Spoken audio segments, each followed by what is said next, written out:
guys, welcome back to 90s vlogger. எல்லாரும் எப்படி இருக்கீங்க? ரொம்ப சூப்பராக இருப்பீங்கன்னு நினைக்கிறேன். ஸோ இன்றைக்கி நம்ம எங்கே போக போகிறோம் அப்படின்னு பார்த்தீங்கன்னா, எல்லாருமே ட்ரெயினில் போயிருப்போம். ஆனால் கடலில் வந்து பார்த்திங்கன்னா ட்ரெயினில் போயிருக்கீங்களா? ஸோ வந்து நம்ம கடலில் தான் வந்து பார்த்திங்கன்னா ட்ரெயினில் போக போகிறோம். ஸோ அதுக்காக நான் எங்கே வந்திருக்கேன் அப்படின்னா, ராமேஸ்வரம் வந்திருக்கேன்.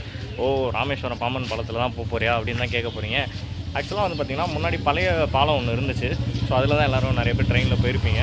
ஆனால் இப்போ வந்து பார்த்திங்கன்னா புது பாலம் ஒன்று கட்டியிருக்காங்க. ஸோ அந்த பாலத்தில் நான் போனதில்லை. ஸோ அதுக்காண்டி எக்ஸ்பீரியன்ஸ் பண்ண போகிறோம். ரயில்வே ஸ்டேஷனில் வந்து பார்த்திங்கன்னா ரெனோவேஷன் ஒர்க் போயிட்டுருக்கு, கட்டுமான பணிகள். அதனால் ரயில்வே ஸ்டேஷன் மாதிரியே தெரியாது. ஆனால் இது பேக் சைடில் வந்து சூப்பராக இருக்கும் ரயில்வே ஸ்டேஷன். இப்போ வந்து பார்த்திங்கன்னா ராமேஸ்வரம் ரயில்வே ஸ்டேஷனில் இருக்கேன். ஸோ பிளாட்ஃபார்ம் கிட்டே வந்தாச்சு. ஸோ பிளாட்ஃபார்மில் இருக்க போர்டு அது. ட்ரெயின் அங்கே நிற்கிது. போக போகிறது வந்து பார்த்திங்கன்னா இந்த ட்ரெயின் தான், பேசஞ்சர் ட்ரெயின்றனால. ஸோ எல்லாமே வந்து பார்த்திங்கன்னா யூஆர் தான். இங்கே வந்து பார்த்திங்கன்னா ஃபுல்லாக சீட்டாக இருக்கும். ஸோ அந்த சைட் பார்த்திங்கன்னா கொஞ்சம் ஸ்லீப்பர் அந்த மாதிரி இது இருக்கும். அதனால் அங்கிட்டு போயிடலாம். ட்ரெயின் வந்து கிளம்பி வச்சு இன்னும் சிறிது நேரங்களில் நம்ம வந்து அந்த பாலத்தை ரீச் பண்ணிடலாம். வெயில் அவ்வளோவா அதிகமாக இல்லை, ஆனால் வெக்கையாக இருக்குது. ஆக்சுவலாக அங்கே ஒரு ரோடு போகுது பார்த்திங்களா? ஸோ இந்த ரோடு தான் வந்து பார்த்திங்கன்னா ராமேஸ்வரம் போகிற ரோடு. நம்ம வந்து ரோட்டில் போகணுன்னா இந்த ரோட்டில் தான் நம்ம போகணும், வேறு வழி கிடையாது.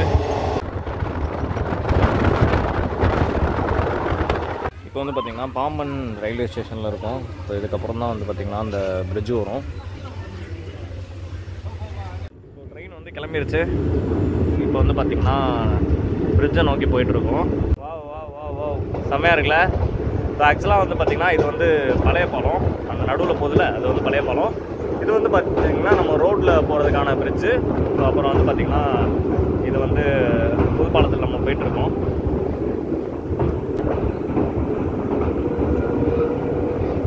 இது வந்து பார்த்திங்கன்னா பழைய பாலம், இது முன்னாடியே இருந்துச்சு. ஸோ இது வந்து இப்போ ரெனோவேட் முன்னாடியே இருந்த பாலம், இப்போ புதுசாக பில்ட் பண்ண பாலம் வந்து இதுதான். ஆக்சுவலாக இதில் என்ன செட்டப் அப்படின்னு கேட்டிங்கன்னா, இந்த தண்டவாளம் இருக்குது பார்த்திங்களா? ஸோ இது வந்து அப் அண்ட் டவுன் வந்து ஏற்றிக்கலாம் மேலே. பழைய பாலத்தில் வந்து பார்த்திங்கன்னா பிரிட்ஜு அப்படியே தூக்கும் இந்த சென்டரில். ஆனால் வந்து இங்கே இந்த இது இருக்குது பார்த்திங்களா? ஸோ இதை வச்சு மூவ் பண்ணுவாங்க. மூவ் பண்ணுறப்ப வந்து பார்த்திங்கன்னா ஒரே ஒரு பிரிட்ஜு மட்டும் மேலே ஏறிக்கும். இப்போ தண்டவாளம் வந்து மேலே ஏறுற மாதிரி இருக்கும் அந்த செட்டப்பு. தேவைன்றப்ப கீழே இறக்கிடுவாங்க. ஸோ அந்த மாதிரி தான் வந்து அந்த சென்டரில் இருக்க பாலம் மட்டும், தண்டவாளம் மட்டும் மாறிடும்.